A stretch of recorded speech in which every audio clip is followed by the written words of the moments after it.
Muy buenas tardes a todos y a todas. Un especial agradecimiento porque estén todos acá. Vamos a dar inicio a este prestigiosísimo panel, cuyo título es La discusión sobre la democratización de los sistemas de justicia. El panel es presidido por el doctor Raúl Zaffaroni. Lo integran, además, la doctora Alejandra Gils Carbó, Procuradora General de la Nación, el doctor Alejandro Slokar, juez de la Cámara Nacional de Casación Penal, el doctor Javier De Luca, fiscal general ante la Cámara Federal de Casación Penal, la doctora María Laura Garrigós de Rebori, presidenta de la Cámara Nacional de Apelaciones en lo Criminal y Correccional, y el señor secretario de Justicia de la Nación, doctor Julián Álvarez. Comienza haciendo uso de la palabra la Procuradora General de la Nación, doctora Alejandra Gils Carbó.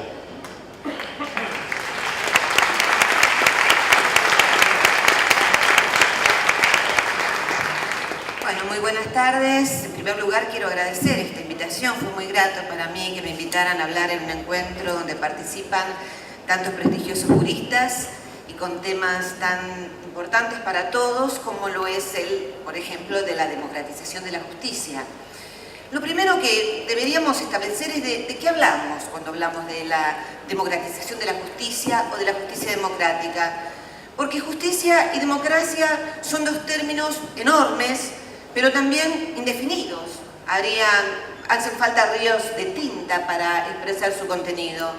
Entonces podríamos aproximarnos a pensar que cuando hablamos de justicia podríamos estar hablando de la administración de la justicia, que es algo distinto del valor supremo. Son personas que intentan administrar la solución de los conflictos. Y cuando hablamos de democracia, inequívocamente nos estamos refiriendo a la participación del pueblo en las instituciones que le dan gobierno. Y ahí, rápidamente, llegamos a la conclusión que desde ese punto de vista, la justicia democrática en nuestro país no existiría, porque no hay participación del pueblo en el sistema de justicia, ni en la elección, ni en la selección o nombramiento de los magistrados. La elección se realiza a través de una minoría calificada de abogados. Hubo una ley que intentó ponerle remedio a este aspecto corporativo, que fue declarada inconstitucional con una interpretación, para mi gusto, restrictiva del texto de la Constitución. Y además, los postulantes que se presentan, en su gran mayoría provienen de la carrera judicial, donde hasta hace poco y todavía hoy no hay ingreso democrático, porque si bien la ley está sancionada, se vuelve operativa en marzo, porque establece que el primero llamado es el marzo. Así que todavía estamos en un sistema donde tradicionalmente se ha dado demasiada prevalencia a las relaciones de parentesco y de redes sociales que impiden que todos los estratos sociales estén representados en la administración de justicia. La estabilidad de los cargos, que a veces parece algo monárquico, porque no hay un sistema de control y de rendición de cuentas eficiente. La semana pasada el mismo doctor Zaffaroni reclamaba el funcionamiento más activo del Consejo de la Magistratura. En el mismo Ministerio Público hay un sistema informático donde se cargan todos los datos de cómo actúan los fiscales, que no permite que nadie conozca lo que hace el otro. Está pensado de una manera que no permite el control y seguimiento. Habría que reformularlo. Los cargos supremos, incluyendo el mío, son vitalicios, algo que no se ve en la mayoría de las constituciones modernas. Y los mismos magistrados asumen un aire monárquico cuando se hacen llamar Vuestra Excelencia, Vuestra Señoría, que son expresiones alejadas de los valores republicanos y de un sentido de servicio a la comunidad. La Constitución Nacional establece la participación del pueblo a través del juicio por jurados. Y sin embargo, en el sistema federal hace 160 años que no se da cumplimiento a esta norma. A estos temas estructurales se suman leyes procesales y prácticas judiciales que también refuerza que haya escasos puntos de contacto entre el sistema judicial y el pueblo, que son los menos privilegiados. Algo que La señora defensora general Estela Maris Martínez definió con lucidez cuando dice: la justicia civil es para los ricos y la penal es para los pobres.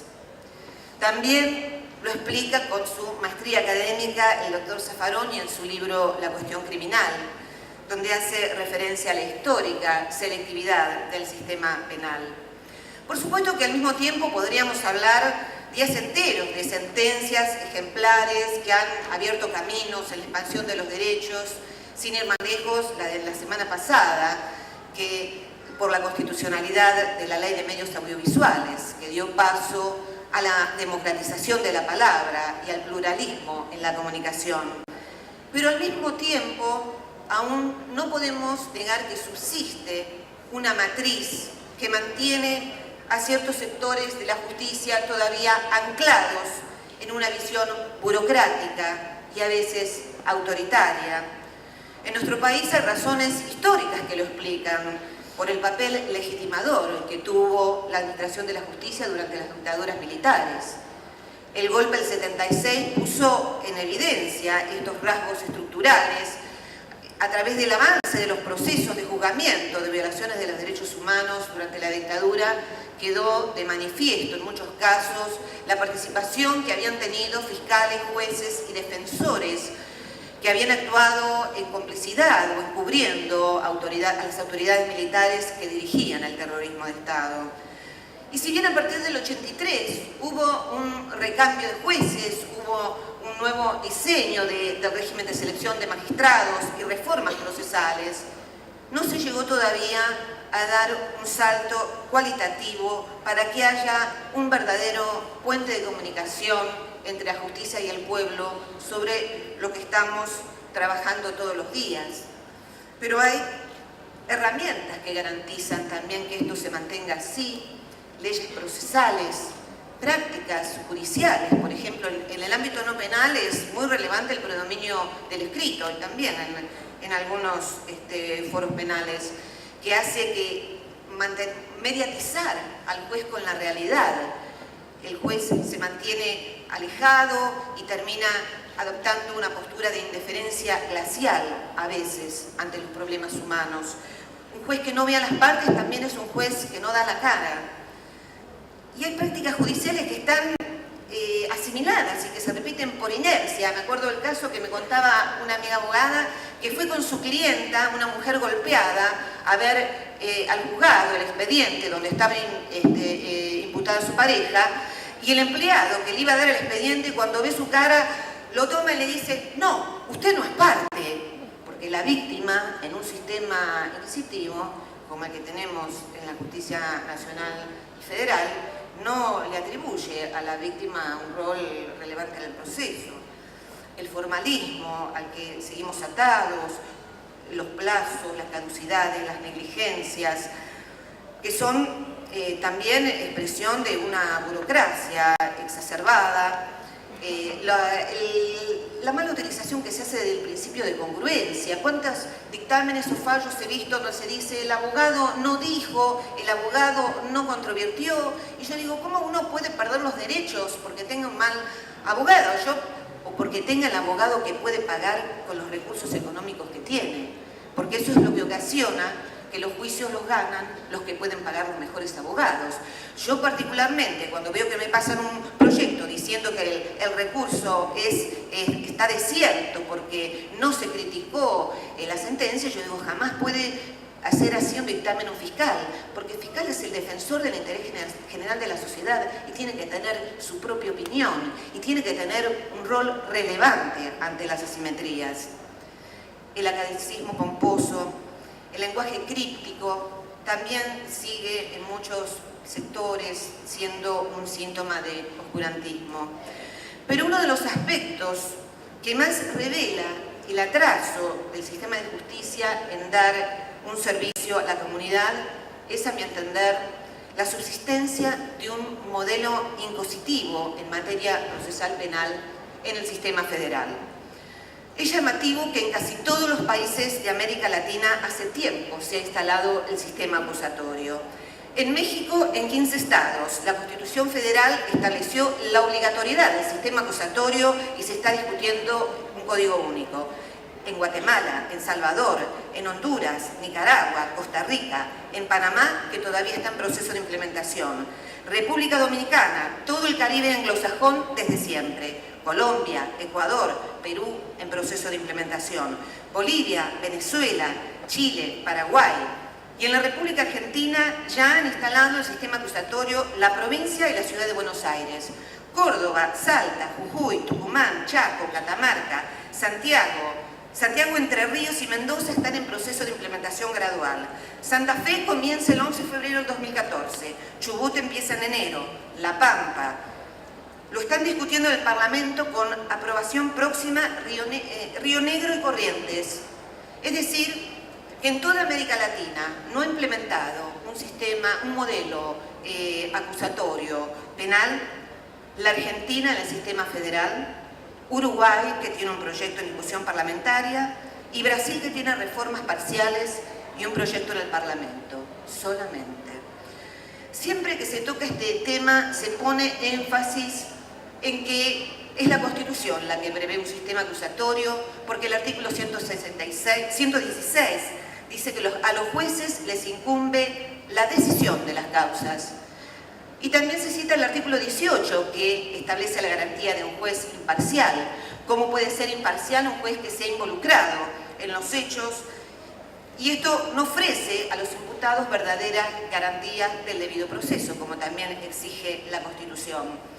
Pero al margen de estas cuestiones normativas y constitucionales que siempre se mencionan, hay un hecho que no es de menor importancia, y que es que la reforma hacia un sistema acusatorio de persecución penal en el sistema federal no es una mera cuestión de garantías o de cumplimiento de la Constitución, no es una cuestión teórica o académica entre los partidarios del sistema acusatorio y los que quieren que las cosas sigan como están. Es una cuestión de eficiencia en la lucha contra el crimen, es una cuestión de seguridad pública, de bienestar de la población, que se dote al Ministerio Público Fiscal de las estructuras y de la tecnología adecuada para llevar adelante la investigación como está incurriendo en el resto de los países de América Latina y en el resto de la República.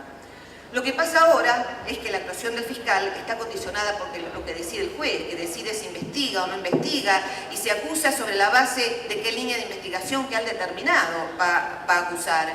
En algunas jurisdicciones se delega en el fiscal el 90% de las causas, donde no hay una estructura armada porque no está pensada para asumir esa carga, mientras que en otras jurisdicciones se delega solamente el 5%. Lo que el modelo procesal actual produce es que esta falta de definición hace que en definitiva no se dote a los fiscales de la estructura necesaria para llevar adelante una investigación.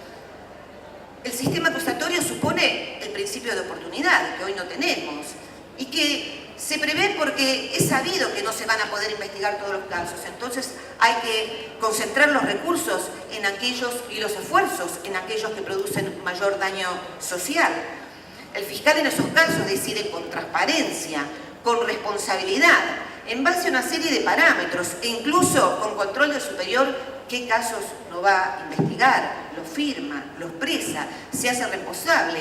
Hoy lo que sucede en el ámbito federal es que la sobrecarga de trabajo se maneja con indiscriminadas prescripciones y a veces hasta se piden medidas inconducentes para justificar que se hizo algo antes de desestimar, por si alguien, para que no le digan nada. Todo esto es antieconómico. El modelo acusatorio además implica una unidad de acción en la investigación, la administración de los casos, que los casos que son menos complejos tengan un tratamiento masivo y con celeridad. Lo que hoy tenemos son gran cantidad de personas detenidas que quedan estigmatizadas, por no mencionar las violaciones de derechos humanos en las cárceles, aunque luego más adelante se determina que son inocentes. El sistema acusatorio permite distribuir los casos entre fiscales especializados para casos complejos o altamente complejos y por materia. No existe en ningún país de América Latina esto que sucede acá, que el mismo fiscal recibe las denuncias por violencia de género, por estafa, por homicidios, por cheques en blanco, por crímenes relacionados con el narcotráfico y los va a investigar con el mismo equipo, con la misma capacitación y solo con abogados, porque lo que hoy predomina es la multidisciplina. Criminalistas, antropólogos, sociólogos, trabajadores sociales, ingenieros industriales, contadores, científicos en laboratorios participan en los ministerios públicos fiscales modernos.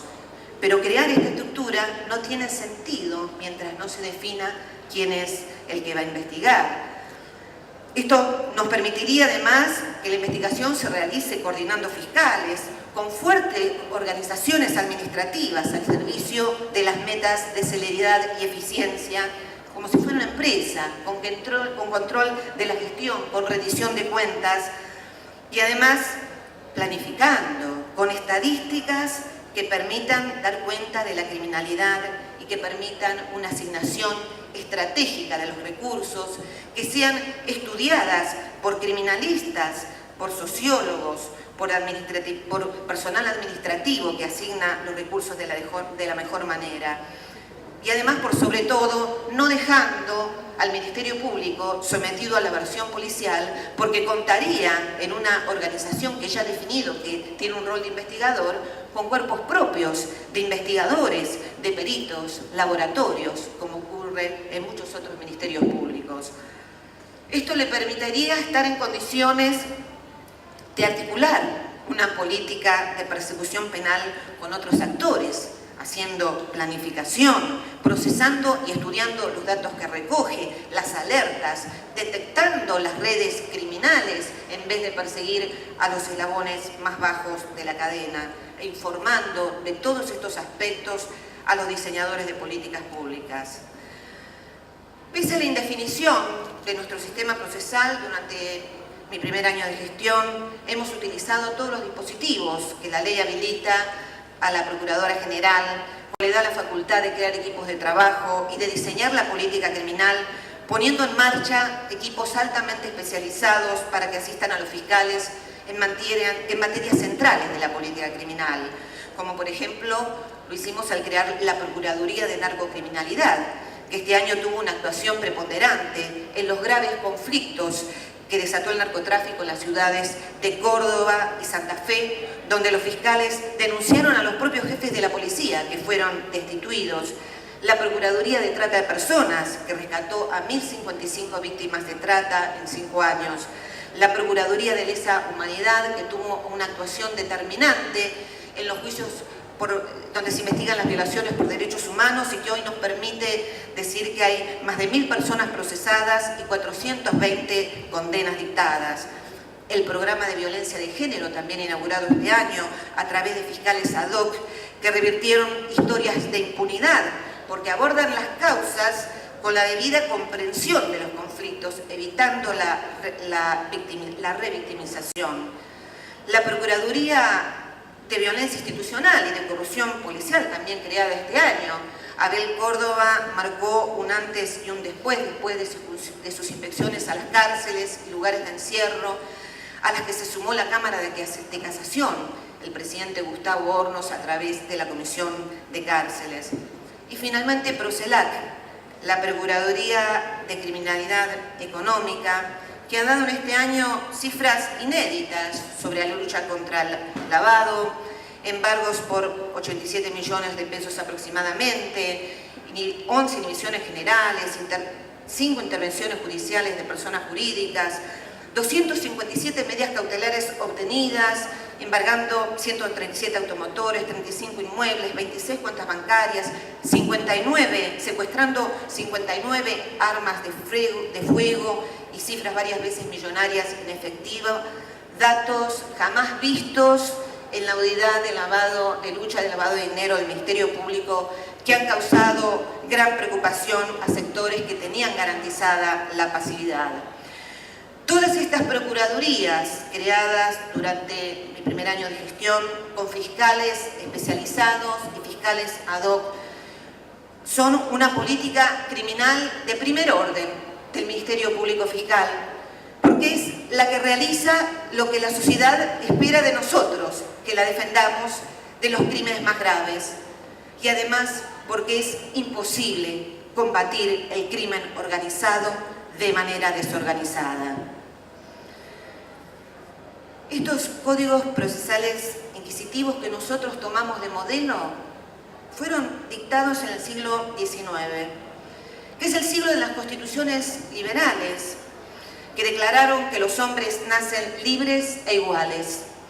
Y luego vinieron los códigos civiles y comerciales que ayudaron a consolidar el capitalismo, pero también el ideario liberal, que supone que el mercado es el mecanismo más eficiente para la asignación de la riqueza. Esa igualdad era una igualdad formal, al punto que ya a fines del siglo XIX empieza a resquebrajarse este esquema y se advierten las grandes asimetrías que existían entre la relación capital y trabajo. Y surge el derecho laboral y el derecho de la seguridad social, que se califican como derechos sociales. De aquel concepto de igualdad formal se pasa a visualizar la desigualdad material. Y más adelante se advierte que no es suficiente otorgar beneficios sociales a través del trabajo, sino que hay muchos otros ámbitos donde el Estado debe estar presente, como el acceso a la vivienda, a la salud, a la educación, al transporte, y ahí surgen lo que llamamos el estado de bienestar. Pero al poco tiempo ya empieza además una transformación de la estructura ocupacional. El asalariado deja de ser un bloque dominante porque el sistema fabril da paso a la irrupción de los servicios como primera rama. Además crece la informalidad laboral, mucho también por influencia de estas leyes de flexibilización laboral que fueron diseminándose en muchos países. Y se vuelve entonces a un criterio de universalidad de los derechos sociales, porque se advierte que dar beneficios al trabajador no es suficiente para atender a las necesidades básicas de muchos grupos. Surge un derecho de las desigualdades, que es un instrumento de equiparación, de compensación, y se empieza a poner el acento en cuáles son los sectores desaventajados, postergados, en identificar cuáles son las barreras y en remover esas pautas de neutralidad que en realidad significaban la visión de algunos y que constituían barreras de acceso para otros y estigmatizaciones. El derecho deja de ser entonces la mera enunciación de lo que se debe y de lo que no se debe hacer, para concebir a las personas y a los conflictos como dos términos de una relación, para pasar a concebir el conjunto de las relaciones sociales como algo conflictivo y abandonando ese criterio universalista del derecho igual para todos, porque se advierte que en ocasiones puede servir como instrumento de opresión. Surgen los derechos sociales, que son derechos de preferencias, de no reciprocidades, de discriminaciones positivas, porque lo que predomina es la solidaridad.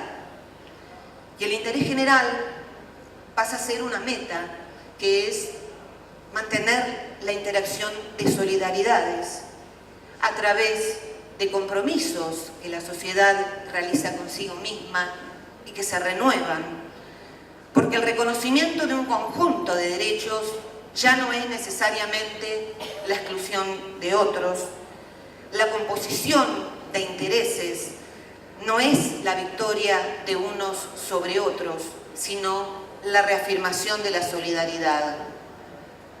Este derecho no es ya algo inmutable o intangible, es un acuerdo, un compromiso siempre revisable entre grupos e intereses en conflictos, donde hay un equilibrio que es flexible, porque se adapta a la historia, a la evolución y a los cambios sociales. Y ya no es una visión de la justicia que viene con los ojos vendados y la espada en la mano. Es una visión de la justicia con los ojos bien abiertos, porque ve las desigualdades materiales y la falta de oportunidades y busca una compensación, una composición de intereses basada en un acuerdo solidario. Esto es, en sustancia, una justicia democrática, una justicia para todos y todas. Muchas gracias.